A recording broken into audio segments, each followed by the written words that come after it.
저는 단순하게 평택을이 민주당과 조국혁신당의 싸움이 아닙니다, 지금. 그래서 유시민 작가님 뭐라 그랬어, 그때?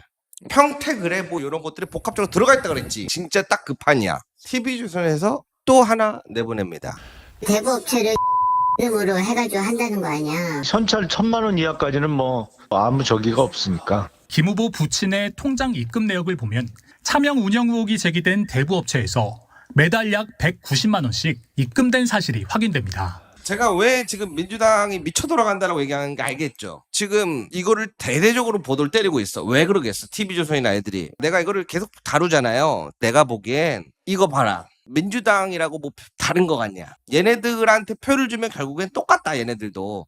나는 이 목적이 있다고 보거든요. 민주당 우리가 지지했었던 이유 중에 하나는 뭐냐? 말도 안 되는 행위들, 예를 들면 뭐 대부업 사장이라든지 그런 사람들이 나오면 쳐냈단 말이에요. 부디 선을 넘지 마셔라 라고 말씀드려요. 이거는 단순히 그냥 정치적으로 또는 세력 대결로서 싸움이 아니에요. 조직적으로 친노, 친문, 그동안 많은 사람들이 지켜왔던 소중한 것들을 다 악마화하고 지워버리려고 하는 흐름들이 보인다. TV조선에서 보도가 나왔어요. 김용남 후보가 농업법인 회사에 차명으로 대부업을 운영한다. 이에 대해서 조금 반박을 하자. 동생의 녹취가 나왔어요. 내 이름 가지고 다 한다니까, 차명으로 한다니까. 2018년 가족과 관계자까지의 녹취를 보도를 하면서 일이 일파만파 커지기 시작. 그래서 노무현 추모식에서도 동생의 그 경영상 어려움으로 인해서 인수하는 과정에서 벌어진 것이다. 와 비슷한 취지로 발언을 했는데 부처님 오신 날에 기자분들이 가서 인터뷰를 했습니다. 지난 18일 날 대부업 갱신 등록이 완료됐다는 보도가 나왔어요. 말 그대로 관여를 안 할 거였으면 왜 이거를 갱신을 했냐. 사실상 영업하지 않았다라고 하는 해명과 배치되는 것 같은데 입장 좀 부탁드릴게요. 그래서 저는 보도를 보고 면허갱신 여부를 처음으로 알았다. 실무자에게 물어보니 기계적으로 하는 것 같다. 이 녹취가 나왔는데 어떻게 생각하시나요? 그거는 사실과 다릅니다. 동생이 그전으로부터 도와달라는 요구를 했고 관여한 바는 전혀 없고 알지도 못합니다. 근데 후보님 녹취를 들어보면 배당도 내 거다. 이름만 저렇게 돼 있지. 뭐 이런 취지로 말한 녹취가 있거든요.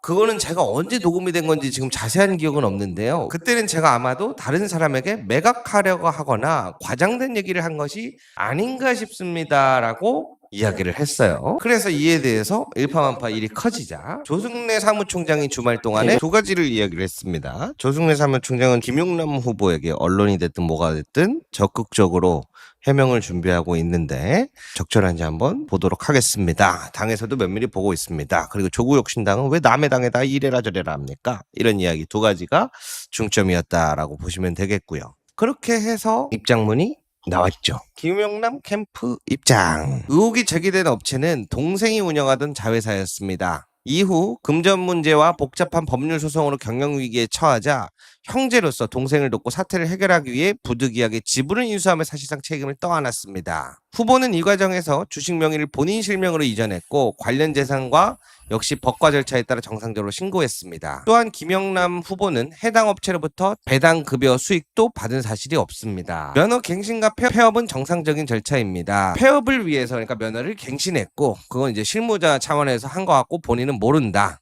그리고 폐업은 언제 있다 그랬죠? 그 바로 직전 날 22일이었던 것 같습니다. 그래서 최근 수년간 신규 대출 영업이 사실상 중단된 그리고 휴면 상태였으며 지속 여부와 정리 방안을 검토해 오다가 최종적으로 청산 방향을 결정했습니다. 그리고 후보 본인이 직접 관여한 사안들도 아닙니다. 그래서 실제로 방송에서도 보면 책임지는 말씀을 드리는 겁니다. 다시 한번 말씀드리는데 일단 5월 18일 면허 갱신 여부는 저는 알지도 못했고요. 나중에 보도 보고 알았고 그건 뭐 자동적으로 갱신 절차가 진행되는 거 아닌가 싶고 최근 2, 3년 동안은 어떤 그 신규 대출이나 뭐 이런 게 없었습니다. 영업 활동이 아예 없었어요. 그리고 저는 거기서 단 한 푼도 배당, 뭐 수익, 급여 이런 거 가져간 적 한 번도 없습니다. 이거는 명백히 지금 말씀드리니까 저는 이거는 법적 책임을 질 수 있는 얘기로 말씀을 드리는 겁니다. 이거 지금 다 여러분이 보고 계시고 이게 유튜브에도 계속 남을 텐데 제가 여기서 거짓말을 하면 나중에 법적 책임도 져야 되죠. 영국의 키 말씀드리겠습니다. 자, 이렇게 본인이 밝히기도 했습니다. 지금 다른 보도들도 한번 좀 살펴보자면 갑자기 JTBC에서 동생의 인터뷰를 통해서 형한테 1원도 안 갔다 보도를 합니다. 그런데 SBS에서 또 다른 보도가 나옵니다. 서울 서초구의 한 사무용 건물. 지난 2019년 7월부터 2024년 10월까지 이 건물 안엔 김용남 민주당 후보가 설립한 법무법인의 서울 사무소가 자리 잡고 있었습니다. 그런데 김 후보가 차명으로 운영했다는 의혹이 제기된 대부업체도 같은 건물의 같은 층을 주소지로 두고 있었습니다. 문제의 대부업체는 지난 2024년 5월 경기 수원시로 주소지를 옮겼습니다. 옮긴데도 보니까 운영 안 한다, 개입 안 한다고 했는데 그 층 전체에 같이 또 운영을 하고 있다라고 보여지고요. 이제 갈피가 잡혀가고 있어요. 그런데 이번 토론회 아마 기억하실 겁니다.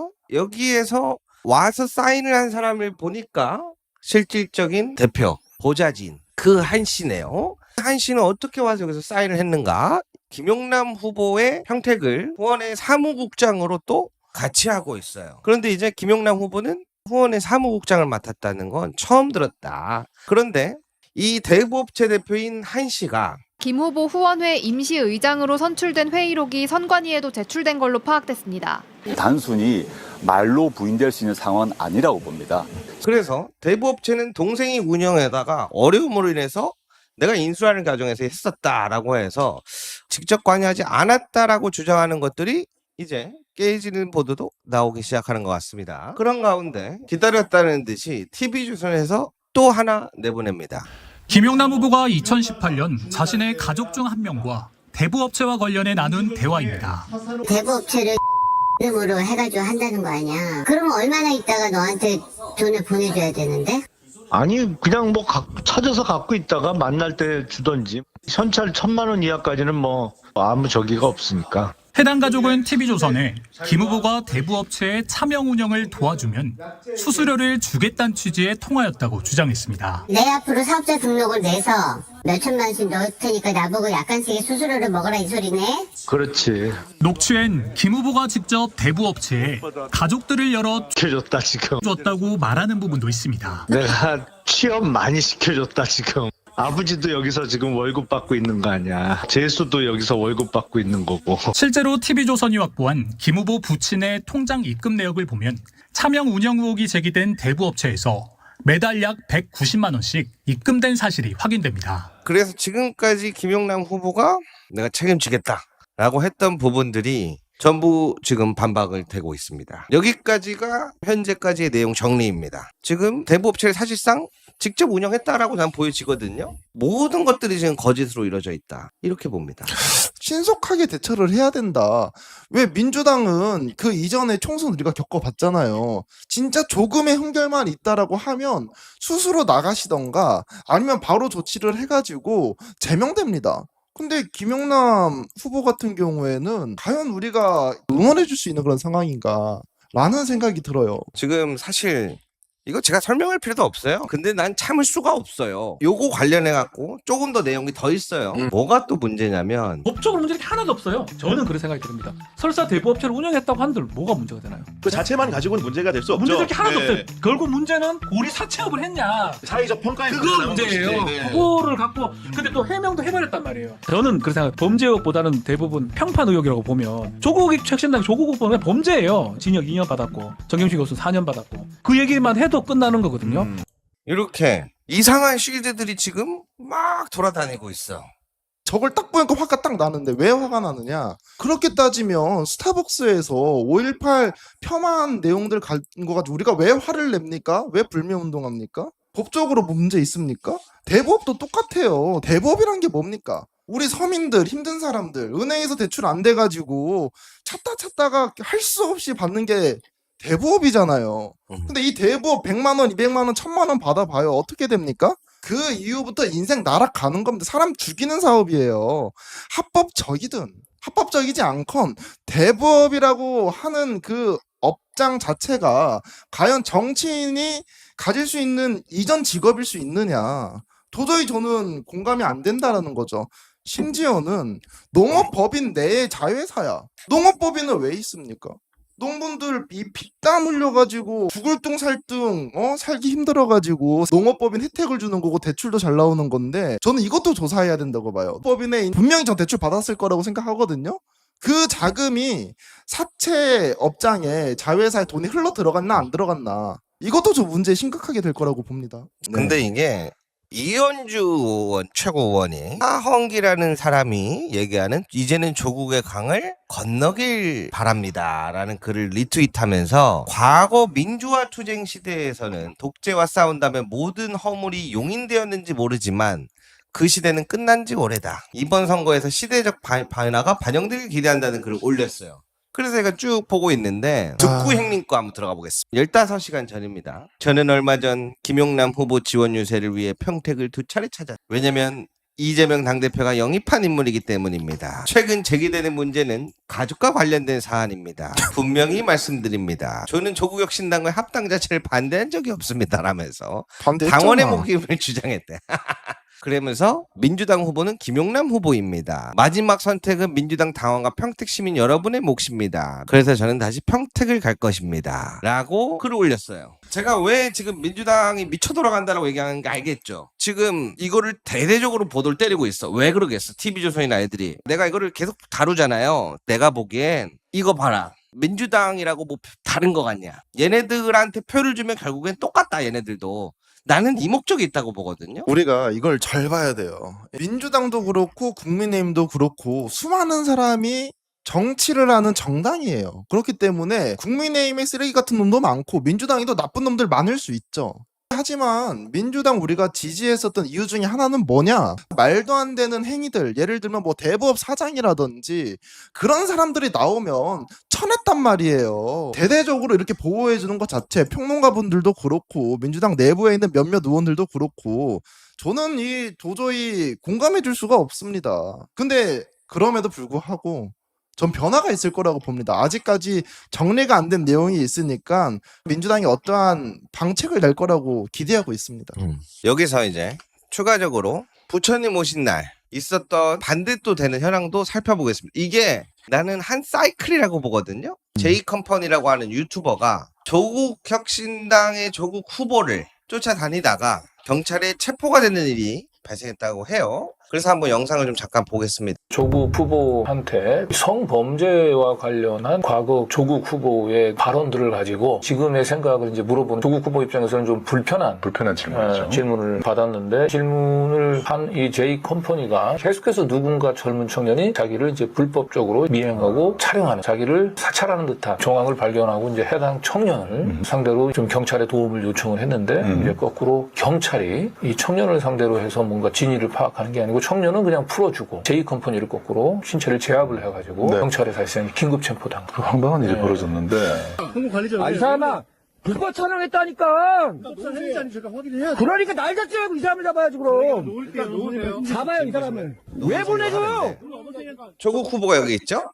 그리고 기자분들이 이렇게 있는데 여기 사이에서 끼어들었대요. 여기 보시면 제이컴퍼니 화면인데 여기 정리된 내용을 한번 보겠습니다. 어디 소속인지 말씀해 주십시오. 어린 청소년과 성인과의 성관계는 일종의 합의적 사안이라고 얘기하신 적이 있는데 지금도 그렇게 생각하시나요? 그렇게 말한 적 없습니다. 없어요? 이 기사는 어떤 거예요? 그거는 논문 앞뒤를 다른 것입니다. 그런 생각 안 갖고 계신 거 맞죠? 그래서 그런 말 한 적 없고요 하니까 후보 관계자가 잠깐만요 이거 선거 방해하면서 막았나 봐요. 그래서 이게 왜 선거 방해예요? 질문인데 그럼 고소하세요 라고 하니까 아니 찍을 거면 찍지 그러다가 이제 이렇게 멱 잡은 거예요. 제이컴퍼니라고 하는 유튜버를 찍었나 봐. 그러니까 자기를 왜 불법으로 찍냐고. 본인도 찍었잖아. 그게 좀 이해가 안 되는 측면이긴 한데 그래서 이렇게 잡혀 있는 거예요. 그러다가 보니까 선거운동원인 것 같더라고요. 경찰분들이 왔어요. 그래서 이거 놓으셔라. 그렇게 실랑이를 하다가 체포가 됐다. 이런 일들이 벌어졌나 봅니다. 그래서 이제 체포가 됐다가 풀려났는데 어떤 걸 올렸냐. 이번에 보안 수사권이 왜 필요한지 뼈저리게 느꼈습니다. 오늘 눈물을 잊지 않겠습니다 하면서 갑자기 보안 수사권이 왜 필요한지에 대한 이야기가 나와. 생뚱맞잖아. 그런데 여기서 경기도당이 등장을 또 해요. 공권력은 조국혁신당의 사설경호원이 아닙니다. 경찰의 공권력 집행 과정 역시 적절한지 문제가 되고 있습니다. 반면 불법 촬영 의혹 당사자는 현장을 이탈했고 피해를 주장하는 시민에게만 강한 공권력이 행사됐다는 점을 논란이 되고 있습니다. 참 신기한 일들이 벌어지고 있죠. 그래서 조국 대표도 글을 올려놨어. 모 유튜버 폭행 같은 일을 예상했기 때문에 경찰청이 이렇게 공문으로 신변보호팀 운영해갖고 하는 거다. 근데 더 재밌는 내용들이 또 펼쳐져요. 연희연 TV라고 있는데 댓글에도 나와 있는 것처럼 제이컴퍼니 유튜버를 위해서 이현주 의원이 전화했다. 이런 이야기를 또 하기도 해요. 근데 내가 보다가 신기한 게 이분도 보안 수사권이 필요한 이유를 얘기하고 있어. 굉장히 좀 뭔가 기괴하죠. 그래서 저는 단순하게 평택을이 민주당과 조국혁신당의 싸움이 아닙니다. 지금. 그래서 유시민 작가님 뭐라 그랬어 그때. 평택을에 뭐 이런 것들이 복합적으로 들어가 있다 그랬지. 진짜 딱 그 판이야. 그런데 김디디라고 하는 유튜버분이 또 계신데 재밌는 이야기를 하나 합니다. 무슨 얘기냐면 22년 당시였던 것 같아요. 이재명 대표의 대선 캠프가 있는데 그 캠프는 아닌데 이런 자원봉사자 캠프가 있다는 것 같아요. 근데 이제 그때 당시에 이제 유튜버들 해가지고 캠페인도 하고 뭐 영상도 만들고 하는 것들이 있었는데 그때 이제 활동하던 분들이 지금도 활동을 그대로 하는 것 같더라라는 이야기예요. 여기서 중요한 건 두 가지예요. 직접 물어봤다고 해요. 자기가 연락을 받았을 때. 나는 안 한다. 일단 이재명 대통령 이 당시 후보겠죠? 알고 있느냐? 모른다. 별개다. 나는 안 하겠다. 라고 얘기를 해. 두 번째로는 이 관련돼서 같이 이렇게 약간 그룹처럼 움직이던 사람들이 지금도 움직이고 있는 것 같다. 이거를 지금 현재 누가 관리하고 운영하고 있는지까지는 모르겠는데 그 당시에 그런 게 있었고 대부분 그런 분들이 지금도 현업에 있는 것 같다라는 이야기예요. 그래서 이 당시 문제점을 이야기하기 위한 거였다라고 보는데 문제점이 뭐였냐. 당시 이재명 후보가 원래는 유튜버들과 관련돼서 무언가 이렇게 캠페인도 하고 뭐 영상도 만들고 하려고 했는데 통제가 안 되는 유튜버들도 있을 거 아니에요. 그래서 이거를 전부 캔슬시켰다. 그래서 나는 이재명 대통령을 믿는다. 라는 이야기예요. 지금 사안이 정상적이진 않은 것 같다. 라는 생각은 들어요. 그래서 결론이 뭐냐면 지금 그 채널들을 좋아하고 안 좋아하고 전부 다 떠나서 겸손, 유시민, 조국, 문재인 그동안 민주당에 있어서 자랑스러운 역사적인 부분들을 가지고 있는 것들을 전부 지워내려고 하는 무언가가 벌어지고 있는 것 같아요. 제가 이거를 왜 말씀을 드리냐면 보여지는 이상한 흐름의 양상은 있는 것 같다는 느낌은 분명하게 들고 아까 김용남 후보에 대한 내용이 가장 가까운 사람부터 제보를 받잖아요. 지금 그 채널을 운영하시는 분들한테서 가장 가까운 분들한테 제보가 오고 있다는 거 알고 계셔야 돼요. 이거는 민주당의 오랜 시간 힘듦을 넘어서서 지켜온 분들에 대해 굉장히 열받는 포인트거든요. 부디 선을 넘지 마셔라 라고 말씀드려요. 이거는 단순히 그냥 정치적으로 또는 세력 대결로서 싸움이 아니에요. 이 이상을 넘어가기 시작하잖아요. 그때는 진짜 발도 못 붙이는 경우가 발생할 겁니다. 그리고 거기에 동조하는 의원님들도 오래가지 못할 것 같습니다. 그러니까 제가 지금 느끼는 상황은 조직적으로 친노, 친문 그동안 많은 사람들이 지켜왔던 소중한 것들을 다 악마화하고 지워버리려고 하는 흐름들이 보인다. 이렇게 정리를 하겠습니다. 어이구!